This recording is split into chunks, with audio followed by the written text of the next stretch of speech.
Hi friends, எல்லாரும் எப்படி இருக்கிறீங்க? இன்னைக்கு நம்ம பார்க்க போகிறது சளிக்கு இருமலுக்கு உள்ள கஷாயம். அதுக்கு தேவையான பொருட்கள் வெள்ளை வெங்காயம், அது ஏற்கனவே கட் பண்ணி வச்சுருக்கேன்.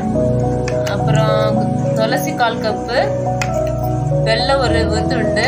இதெல்லாம் நம்ம உரல்ல போட்டு இடிக்கணும். ஃபஸ்ட்டு வெங்காயம்